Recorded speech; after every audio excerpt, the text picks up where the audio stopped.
Well, for some reaction and analysis, we can bring in Gavin Hall, a teaching fellow in political science and international security at the University of Strathclyde and a specialist on NATO. Thank you so much for taking the time to speak with us today. Just first, what do you make of the drama that we saw in the lead up to these talks? Yes, well, good morning. Part of it may be drama, but I always think it would be slightly unlikely that Vladimir Putin would have attended these talks himself. I think he's probably more in a position whereby he wants to be coming in at the end when a deal's sort of all agreed or anything, if that is even the case. So let's not forget, after all, in Putin's mindset, this isn't actually a war or a conflict, it's a special military operation.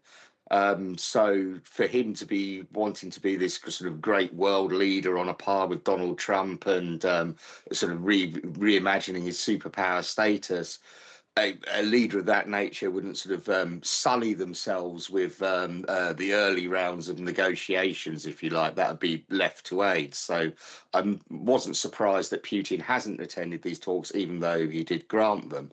His choice of sending Vladimir Medinsky, though, is interesting because it reinforces this idea that this is a continuation of the failed talks in 2022 rather than sort of a new round of negotiations, which I think tells us something about the kind of nature of demands that are going to be included within the discussion.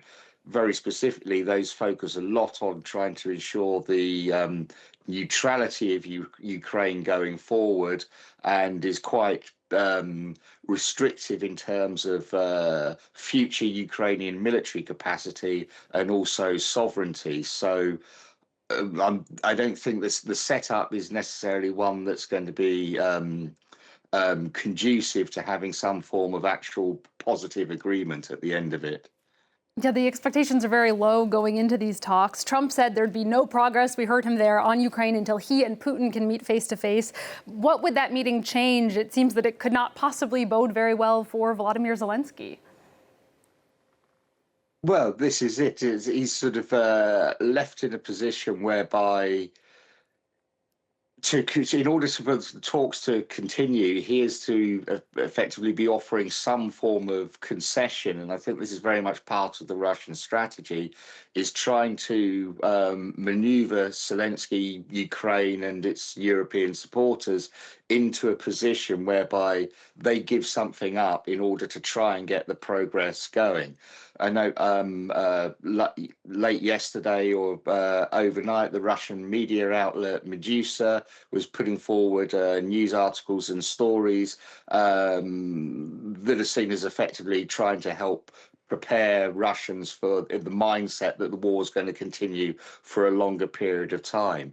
So you have these sort of dual messages coming out of Moscow. On the one hand, yes, we're preparing for a longer conflict, but also we want to have some form of negotiation. So effectively, it's trying to put the maximum possible pressure on Vladimir Zelensky and Ukraine, and they're effectively saying, what are you prepared to give up? And trying to put the pressure on Ukraine to make the first offers of concessions rather than Russia making concessions.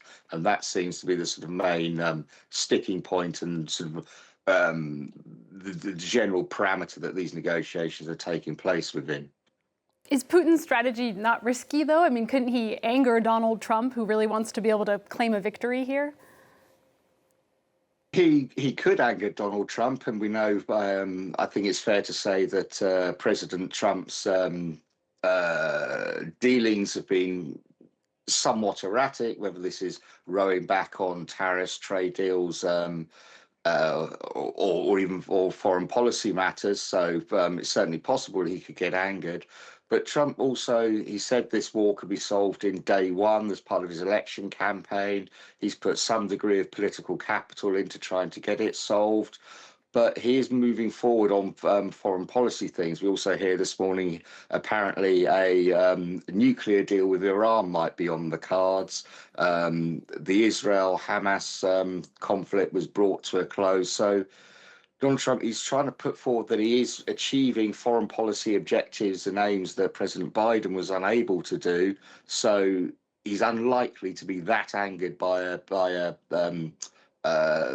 no great success in these talks, because it also helps him, because it sort of elevates that I'm the great deal maker. These talks can't happen unless I'm there, and I can only be there if President Putin's there. So it sort of reinforces his own sense of importance, if you like. Yeah, expectations certainly low, but we will be following those talks. Thank you, Gavin Hall, again so much for speaking with us. That was Gavin Hall, a teaching fellow in political science and international security at the University of Strathclyde.